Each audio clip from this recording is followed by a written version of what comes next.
Honorable Christian Mando, bonjour. Bonjour. Un réel plaisir d'être encore en face de vous, une fois de plus élu.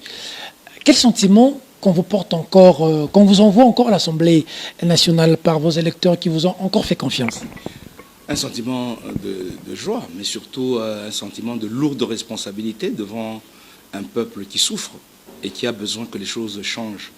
Donc nous venons à l'Assemblée nationale comme d'abord responsables du changement que demande et réclame à corps et à cri le peuple qui nous a portés à la députation nationale. Alors, avant d'aller à l'intérieur du pays, on reste d'abord à la capitale. Ce spectacle que vous avez livré hier à l'opinion, je vous prends dans le lot député national, du jamais vu, la bagarre, le chamaillerie, c'est plus le combat d'idées, maintenant c'est du corps à corps.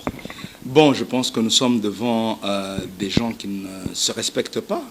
Je ne vais pas hésiter une seule seconde à citer l'honorable Charles Nawezi, l'honorable François Nzekouye et Fidèle Litinda plutôt, parce qu'ils sont allés toucher physiquement le rapporteur de l'Assemblée du bureau provisoire parce que ce dernier devait lire le programme pour l'élection du bureau définitif. Il s'agit d'un acte inacceptable et nous, en tant qu'opposition, si nous nous sommes interposés, c'était pour protéger le rapporteur du bureau, parce que le président, je dois le regretter, n'a pas pu protéger le rapporteur du bureau, et celui-ci était en danger, il a été touché dans son intégrité physique. Le rapporteur a été touché dans son intégrité physique, il a été touché par les 3 personnes que je cite, on lui a arraché le micro, et sentant qu'il était en insécurité, eh ben, nous nous sommes décidés d'aller l'entourer pour le protéger. Et si cet acte indigne restait impuni, je crois que ça va rabaisser infiniment l'Assemblée nationale. Qu'est-ce qui était la base de cette situation? La base de cette situation, c'est encore une fois de plus la recherche de l'injustice, la recherche de la tricherie. Parce que le président du bureau provisoire a demandé qu'on puisse procéder à la validation des mandats des députés élus de Butembo, Beni et de Yumbi, dont les résultats sont connus. Il a fixé un délai de 12 heures pour procéder à cette validation et, entre-temps, on poursuivait le processus pour installer le bureau, voter et installer le bureau définitif. Mais les gens du FCC ne l'ont pas entendu de cette oreille parce que, pour eux, le fait de valider les députés de Butembo, Béniville et Béni Territoire allait changer l'équilibre au sein de l'Assemblée nationale. Et le changement de cet équilibre allait amener à ce qu'au bureau définitif, plutôt que d'avoir un représentant de l'opposition, on devait avoir 2 représentants de l'opposition. Par souci de tricher une fois de plus, ceux-là ont voulu bloquer la validation des députés de Beni et Butembo. Peter, je crois que nous sommes quand même tous les fils de ce pays. Il faut être sérieux. Le peuple de Butembo, de Beni et de Yumbi ont été privés de participer au vote du président de la République. Aujourd'hui, les mêmes individus qui, pour la plupart, ont triché pour venir à l'Assemblée nationale, veulent leur priver de leur droit de participer, ne fût-ce qu'au vote du bureau définitif. Est-ce que c'est une manière de dire au peuple que les habitants de Beni, Butembo et Yumbi ne sont pas des Congolais à part entière? Donc ça veut dire que ce qui s'est passé hier, c'est des députés du FCC qui empêchaient la validation de leurs collègues. Qui cherchaient à empêcher la validation de leurs collègues parce qu'ils ont demandé une motion dans ce sens, motion qui a été refusée par le président du bureau provisoire. Et comme eux, ce sont des super hommes, avec l'arrogance, comme ils sont habitués à écraser tout le monde, ils ne se sont pas arrêtés en si bon chemin. Ils sont allés arracher le micro au rapporteur, à un membre du bureau, et le bousculer. Et je pense que c'est un acte inacceptable. Donc, c'était ça la base de toute cette bousculade. La base, c'est la recherche d'écraser les autres, la recherche de l'injustice. Et pour une fois, je félicite les collègues députés de l'opposition qui ne se sont pas laissés faire. Ils sont montés pour faire le Koulouna aussi. Non, il n'y a pas eu de Koulouna parce que les gens se sont bien comportés. Mais parfois, devant des gens qui se comportent comme des voyous, il est bon parfois d'utiliser des méthodes fortes. La conséquence, quoi? Que dit le règlement intérieur lorsqu'il y a des actes pareils posés par des honorables à un endroit où on estime que ce doit être l'endroit rêvé de tous les Congolais, ce spectacle-là? Le règlement intérieur dit quoi quand pareille situation arrive? Bon, là, c'est au président d'apprécier. Le règlement intérieur prévoit des barèmes. Il y a la privation de parole pendant une période. Il y a l'exclusion temporaire qui peut durer 15 jours, un mois. Ça dépend de la gravité. Et éventuellement, la privation des émoluments avec exclusion temporaire qui peut être prononcée par le bureau de l'Assemblée. Mais maintenant, c'est au bureau d'apprécier la gravité. Je crois que l'acte est tellement grave parce que c'est un acte qui n'est jamais arrivé précédemment, dans la mesure où, dans le temps, c'est parfois entre députés, ça arrive, mais un membre du bureau, je crois que c'est la première fois, et c'est un véritable scandale. Un membre du bureau violenté par un ancien ministre? Par un ancien ministre de surcroît, vous vous rendez compte. Donc, nous sommes profondément choqués. Nous demandons que vraiment on puisse sévir parce que quel est l'exemple que cet homme montre à nos enfants? L'exemple d'un manque de démocratie, d'un manque de courtoisie, d'un manque. Pourquoi est-on appelé honorable lorsqu'on ne sait pas se contrôler, lorsqu'on se comporte comme si on était un Koulouna? Par rapport à l'opposition et majorité, répartition de postes au niveau du bureau, si ça devient 2 postes, ce sera pour vous et Cash ou seulement pour vous? Qu'en est-il de Cash? Est-il de l'opposition ou de la majorité là-bas à l'Assemblée nationale? Bon, dans les déclarations qui ont été faites, Cash s'est proclamé membre de la majorité, ce qui veut dire que Cash et FCC auront leur quota comme majorité et la Mouka donc aura son quota comme opposition. Le président de la République a été au Katanga. Katanga, votre fief, quand je parle du Katanga, le grand Katanga aujourd'hui. Mais on parle d'insécurité. Avant d'en arriver à l'histoire du gouvernorat, insécurité au Katanga, Gédéon Kyungoro fait surface et votre chef, Moïse Katumbi, est pointé du doigt pour être à la base de cette situation. Réaction? Mais je crois que vous connaissez bien l'expression qui dit « qui veut noyer son chien l'accuse de rage ». On voit Moïse Katumbi partout. Je crois que cette question est une question qui doit nous inquiéter au plus haut point, au moment où Moïse Katumbi, justement, doit regagner Lubumbashi. Parce que quel est l'intérêt que Moïse Katumbi, qui cherche, qui veut rentrer, qui doit rentrer incessamment, a à créer l'insécurité? Au contraire, il y a d'autres qui ne veulent pas du retour de Moïse Katumbi, qui créent cette insécurité et qui créent la menace permanente. Aujourd'hui, je crois que c'est clair pour tout le monde, parce que comme on veut déboulonner le système dictatorial en place, il est clair pour tout le monde que la place de Gédéon est en prison. Gédéon n'a jamais été amnistié, il a été libéré dans le désordre le plus total. Donc, c'est-à-dire, la place de Gédéon est en prison. Et effectivement, lorsque vous avez des autorités qui sont occupées au niveau du Katanga en général, à faire plus des opérations retour, à puiser l'argent du Katanga pour l'envoyer à leur mentor ici, sans aucun souci pour la population, les conséquences sont là. Vous savez, Peter, il y a un problème avec nos amis du FCC. Nos amis du FCC ont pris la mauvaise habitude. Bon, je ne sais pas si c'est la bonne pour eux. C'est d'installer dans toutes les institutions, parfois, surtout dans les provinces, les gens qui n'ont pas de personnalité et qui sont des médiocres. Pourquoi? Parce que ces gens-là, ils leur imposent. Tout le monde devient baron à Kinshasa en disant à tous ceux qui ont été installés là-bas, non, c'est grâce à moi que tu es là, donc chaque mois, il me faut 200 000, chaque mois, il me faut 500 000. Finalement, les pauvres messieurs se servent aussi en passant, parce que plus personne n'est occupé à travailler, et les pauvres messieurs n'ont même plus rien pour mettre dans la sécurité et autres. Et tout le monde, le pays n'est pas géré, le pays n'est pas gouverné. Il est grand temps que le président de la République, Félix Tshilombo, reprenne les choses en main, parce que le pays est en train de s'envoler. Vous avez l'impression qu'il n'a pas repris les choses en main jusque-là? Pas l'impression qu'il n'a pas repris les choses en main, mais l'impression qu'il a été fortement piégé. il ne faut pas oublier que le FCC a préparé tout ce système correctement, dans la mesure où, il a voulu, il a tenu à ce que les élections nationales, les élections provinciales, les élections présidentielles se passent au même moment. Cela pour permettre que, si jamais il y avait un président élu, que celui-ci ne puisse pas nous donner une nouvelle dynamique aux autres niveaux, au niveau national et au niveau provincial. Parce que, dès qu'il y a un nouveau président élu, il y a une autre dynamique qui peut se créer au sein du pays. Donc, ils ont couplé les 3 élections. Ils se sont arrangés pour nommer, je dis bien nommer, les députés de manière majoritaire à tous les niveaux. Au niveau des provinces, ils ont nommé près de 80% des députés. Au niveau national, ils ont nommé également 70 à...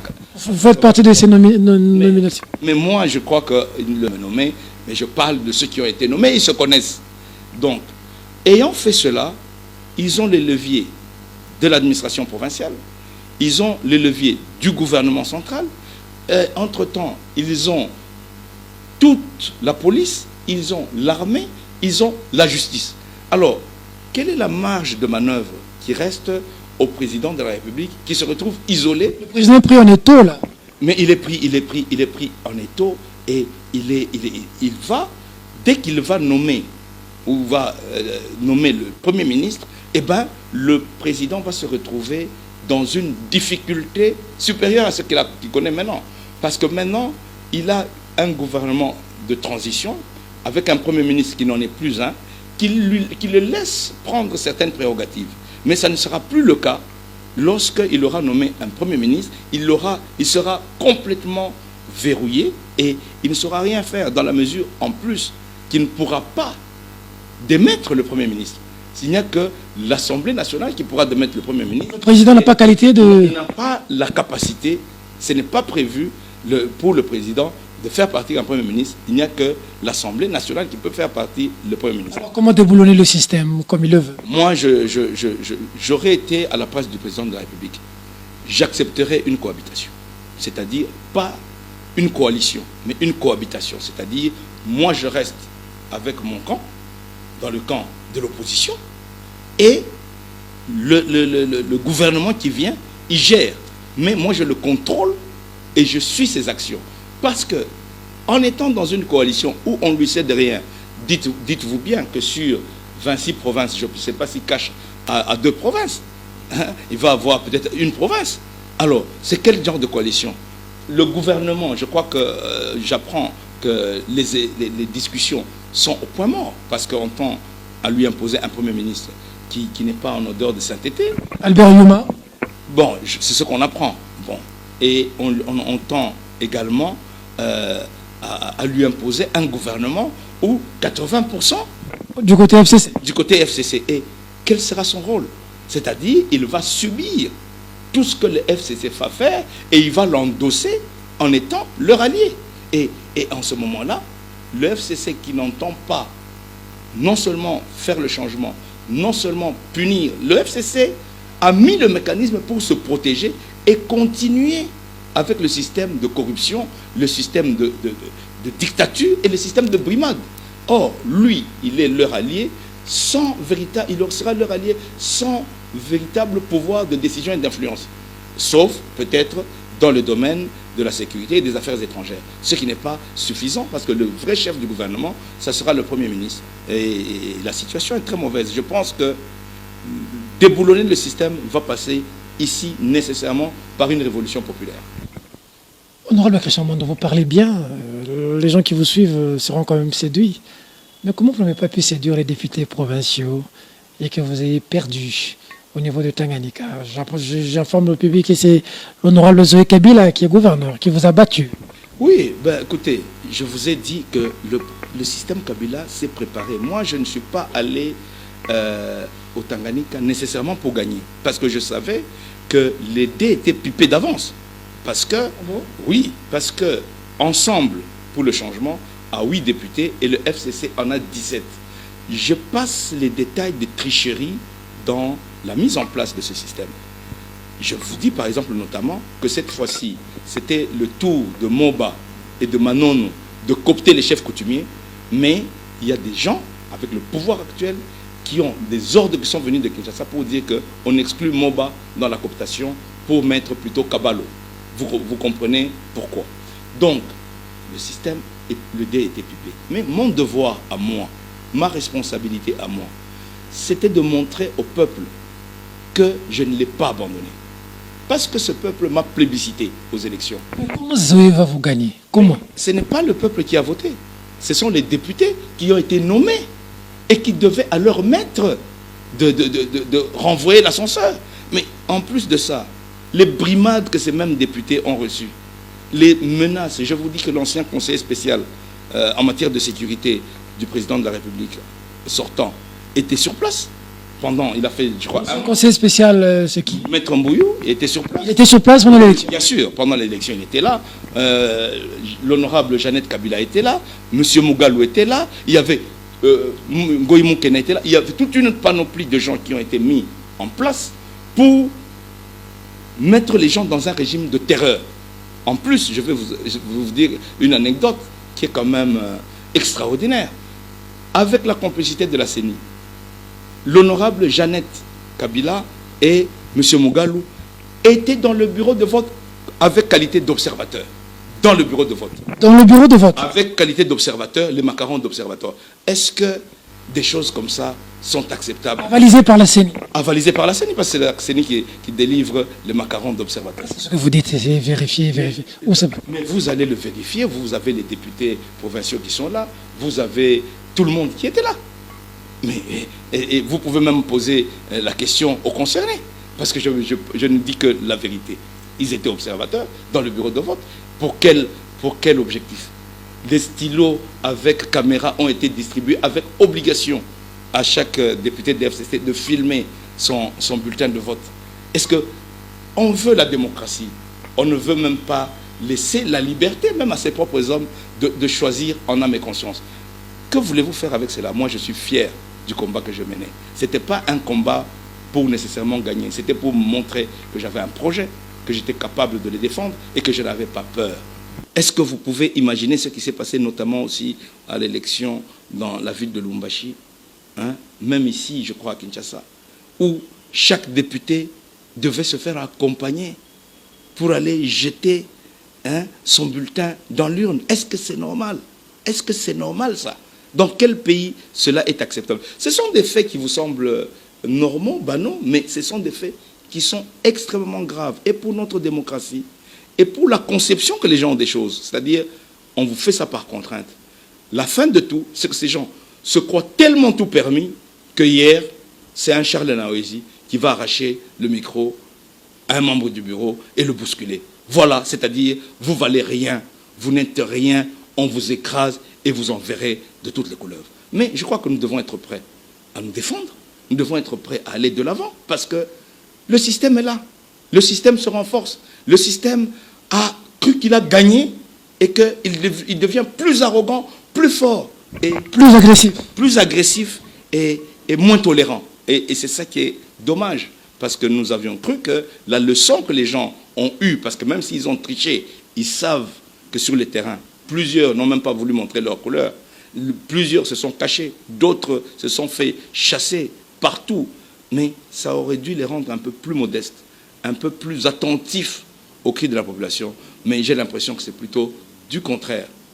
Parce que c'est plutôt le contraire, vous qui avez l'amour du pays.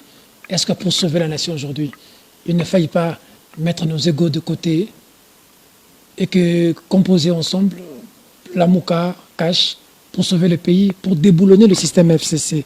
Est-ce qu'il ne faille pas aujourd'hui regarder dans la même direction avec Fachi, ensemble, pour aider le pays à avancer? Bon, je crois que pour ce qui concerne Fachi, le président de l'ensemble, dont je suis secrétaire général adjoint, a été très clair. Fachi n'est pas notre adversaire. Ce n'est pas notre adversaire et nous n'allons pas nous mettre à taper dessus. Je crois que non, pas du tout. Ça, c'est notre ligne de conduite. Nous ne tapons pas sur Fachi. Pas d'attaque sur Fachi. Pas d'attaque sur Fachi. Au contraire, Fachi, lorsque c'est possible, il faut lui tendre la main. Il faut, oui. Ça, c'est ensemble. Ça, c'est ensemble. Dans notre ligne de conduite de ensemble. Je parle d'ensemble ici, je n'engage pas la Mouka. Pour ensemble, quand c'est possible et qui peut donner un coup de main à Fachi pour déboulonner le système, nous devons lui tendre la main. Nous, notre ennemi, notre adversaire, ce n'est pas notre ennemi, c'est le FCC. Le FCC n'a aucune intention de changer. Et je vous dis, dans les 6 mois qui viennent, quand on va nommer le Premier ministre, vous allez voir que le FCC n'aura qu'une seule préoccupation, c'est de noyer Fachi. Cette alternance, même de la manière dont elle s'est passée avec le départ de Kabila, n'aurait jamais eu lieu. Moïse Katumbi a été la pièce maîtresse. Il faut voir la manière dont il est haï par le FCC, parce que sans lui, cette alternance n'aurait pas eu lieu. C'est déjà un pas, parce que nous, et je vais le dire sans honte, que nous, le départ de Kabila était l'objectif primordial. Et à partir du moment où Kabila est parti, nous considérons que nous avons eu une demi-victoire. Nous n'avons pas totalement perdu. Puisque aujourd'hui, on aime ou on n'aime pas Félix Tshisekedi, moi, je le considère toujours comme le leader de l'opposition. Parce que j'ai été avec lui comme président du Rassemblement. Et donc, l'opposition a quand même réussi à avoir la présidence de la République aujourd'hui. Donc, ça a été fait pourquoi? Parce qu'il a fallu bousculer le système, parce qu'il a fallu isoler le système